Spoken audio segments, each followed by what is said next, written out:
You ever take a sip of coffee, expecting a quiet morning, only to find your hose bone dry because your HOA president cut your water line in the middle of a scorching drought?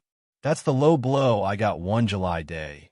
But let me tell you, when I turned their precious creek away from their manicured lawns, watching their green empire wilt while my tomatoes thrived felt like justice served cold. Drop a comment below. Where you watching from? Because this story of a creek, a grudge, and a small-town showdown is going to flow like water you can't stop. I'm Sam Tucker, 42, a farmer living on a modest 10-acre plot in Redstone, Colorado, land my granddad left me with a handshake and a nod. It's my sanctuary, chickens clucking, heirloom tomatoes bursting red, a spring-fed creek sparkling through it all, keeping my orchard green even the dog days of summer. Redstone's quiet, just me and the land, but it sits next to Aspen Hollow, a ritzy subdivision full of retirees and wannabe lawn kings, ruled by an HOA led by Linda Voss, a 50-something ex-realtor with a perm tighter than her grip on power.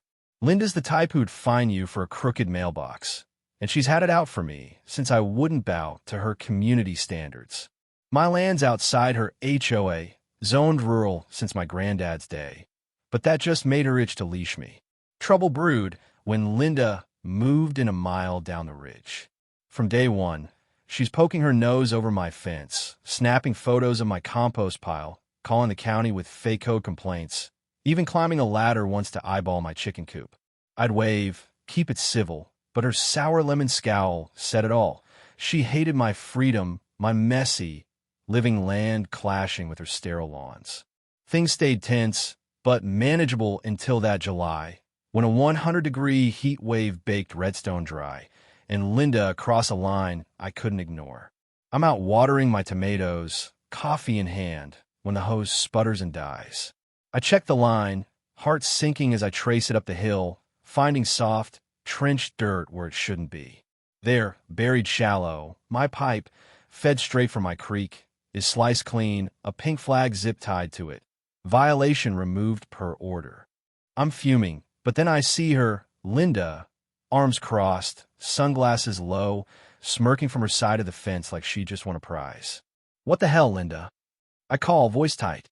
She doesn't flinch, just tilts her head. You're overwatering in a drought, Sam.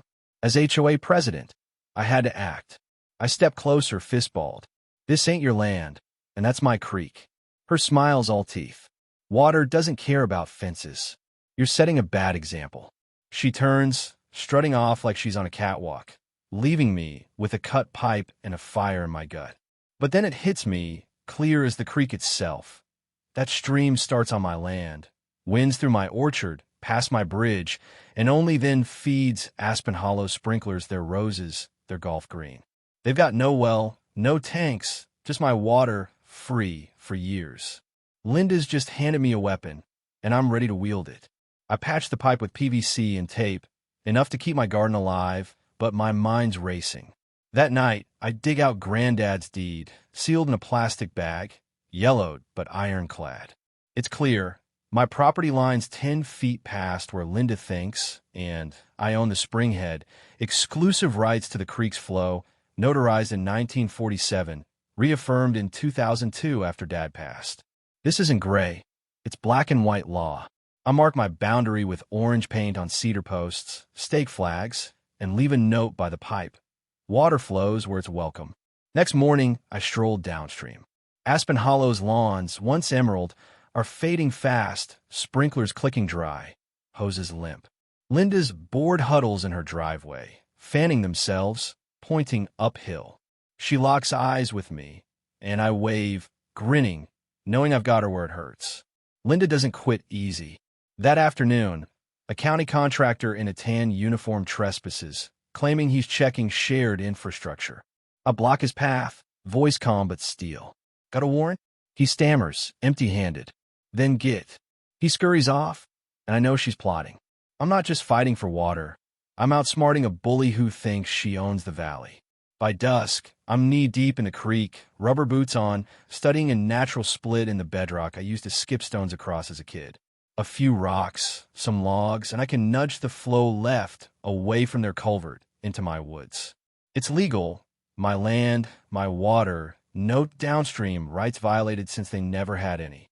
I pile stones, place logs, nothing flashy, just erosion control. By noon, the creek's shifting, curling through my orchard, leaving their pipes high and dry. Aspen Hollow panics, but they hide it behind brittle newsletters about drought tips. Lawns brown, their koi ponds mud, and I hear whispers at the diner. Roses wilting, paths dusty. Linda's dodging me, but I'm ready. I had a trail cam, disguised in a birdhouse, and rig motion sprinklers with a mix of garlic oil and skunk scent. Safe, but rank. Sure enough, at 2 a.m., they catch Linda's right-hand man, a board member in boat shoes, sneaking to move my rocks. He's doused, flailing, slipping in mud, screaming like a cartoon villain. I laugh, so hard I nearly choke, saving the clip for insurance. Word spreads, and folks at the feed store buy me coffee, chuckling over boat shoes bad night. Linda's desperate now, filing complaints about environmental vandalism, but they flop. My deeds airtight. She sends a lackey with a clipboard, posing as a flow pattern researcher. I call him out, snap his plates as he bolts. I counter with my own file to the county, maps, deeds, drone shots, time-stamped proof the creek's mine. Sheriff Tom Riley, a fair man with boots older than my fence, swings by, takes my footage, and warns Linda to back off. One more step, she's fined, he says, mustache twitching.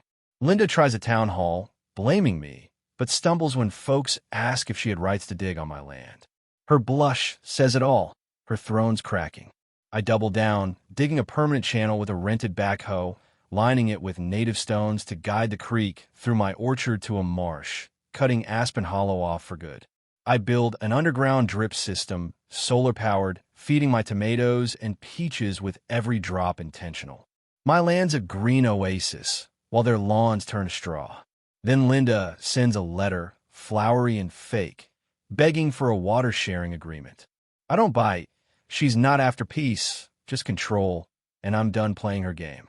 A consultant they hire backfires, urging drought-proof plants, calling their lawns negligent. Linda spins it as green progress, but nobody's buying. Her roses are dead, my figs are thriving. The tide turns when a local news crew shows up, tipped off by a fed-up neighbor. I walk them through my creek, show the deed, the signs, even a pre-drought photo of Linda's perfect lawn, now dust. The segment's calm, but damning, painting her as a bully who bit off more than she could chew.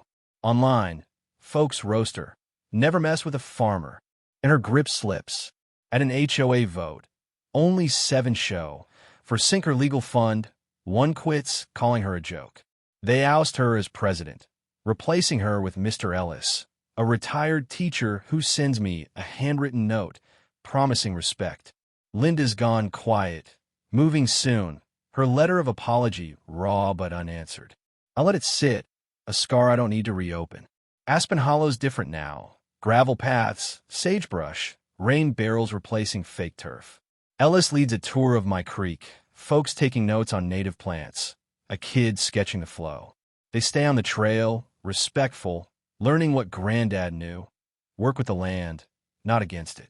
My bench by the creek, carved with let it flow its way, is my thinking spot, rangers snoring at my feet, stars bright above.